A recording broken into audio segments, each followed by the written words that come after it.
جناب السلام علیکم، کون ہے کالر بھائی؟ السلام علیکم جی بھائی صاحب، کیا نام ہے آپ کا؟ جی علامہ صاحب یوسف بول رہا ہوں پاکستان سے. یوسف بھائی، اللہ آپ کو جزائے خیر دے.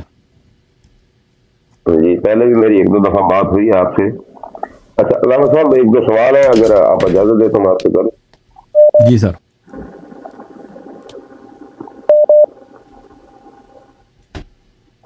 علامہ صاحب جی بات کریں.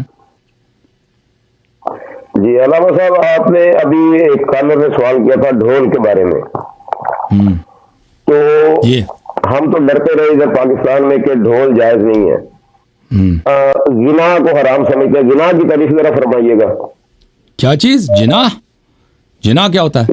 گنا جس سے منع فرمایا، جس موسیقی سے ائمہ معصومین نے منع فرمایا. غنا سے؟ غنا سے کیا؟ ہاں وہ چیز، وہ جو لہو لعب کے مجالس کے لیے مناسبت رکھتے ہیں نا، وہ وہی ہے. جی جی. اچھا علامہ صاحب ایک چھوٹا سا سوال ہے، اور تربت معصوم اگر سامنے ہو تو نماز پڑھی جا سکتی ہے، یا تربت معصوم کو خشک کر کے نماز پڑھی جا سکتی ہے؟ خشک کر کے؟ جی خشک کر کے جائز ہے، یا سامنے ہو تو پڑھنا جائز ہے؟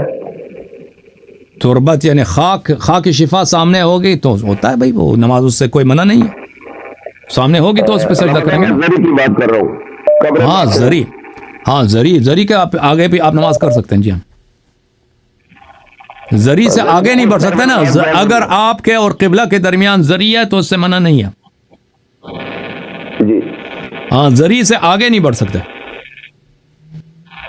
زری سے آگے نہیں پڑھ سکتے، زری کو سامنے رکھ کے نماز پڑھ سکتے ہیں. زری سے امام علیہ الصلوۃ والسلام پہ تقدم نہیں ہے، کیونکہ امام علیہ السلام کس انسان قبر میں اس طرح سے ہوتا ہے نا، یہ دائیں کندھا جو زمین پہ ہوتا ہے قبلہ کی طرف، تو آپ امام علیہ الصلوۃ والسلام سے آگے نہیں بڑھ سکتے، ان کے پیچھے نماز پڑھ سکتے. جی ٹھیک ہے. اچھا ایک چھوٹا سا سوال ہے علامہ صاحب، پاکستان میں یہ جو قرات ہے نا سورہ فاتحہ کی، اس میں ولضالین اور ولضالین میں کافی نا مسئلہ ہے، وہ ذرا وضاحت کر دیجیے. بس آپ جتنا بہتر پڑھ سکتے ہیں پڑھ لیں. ولضالین تو نہیں ہے، اس میں واو نہیں ہے. ولضالین، ولضالین،